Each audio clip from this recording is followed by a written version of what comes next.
Santhosh trophy football ടൂർണമെൻറ്റിൽ final പ്രവേശനം ഉറപ്പാക്കി കേരളത്തിൻ്റെ ചുണക്കുട്ടികൾ.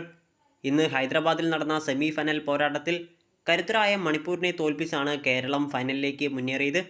ആവേശകരമായ മത്സരത്തിൽ 1-5 ഗോളുകൾക്കായിരുന്നു കേരളത്തിൻ്റെ വിജയം. കേരളത്തിനായി റോഷൽ ഹാട്രിക് നേടി. മത്സരത്തിൽ 25-ാം മിനിറ്റിൽ നസീബ് റഹ്മാനിലൂടെ കേരളമാണ് ലീഡെടുക്കുന്നത്. നസീബ് മനോഹരമായി ഗോൾ കീപ്പറെ വെട്ടിച്ചുകൊണ്ട് മുന്നേറി ഒഴിഞ്ഞ വലയിലേക്ക് പന്ത് എത്തിക്കുകയായിരുന്നു. എന്നാൽ ഈ ലീഡ് അധിക സമയം നീണ്ടു നിന്നില്ല. 30-ാം മിനിറ്റിൽ ഒരു പെനാൽറ്റിയിലൂടെ മണിപ്പൂർ സമനില നേടി. എങ്കിലും പൊരുതിക്കളിച്ച കേരളം ആദ്യ പകുതി അവസാനിക്കുന്നതിന് തൊട്ടുമുമ്പ് മുഹമ്മദ് അജിസലിലൂടെ ലീഡ് സ്വന്തമാക്കി.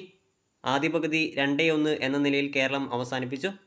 എന്നാൽ രണ്ടാം പകുതിയിലാണ് യഥാർത്ഥ പ്രകടനം പുറത്തുവന്നത്.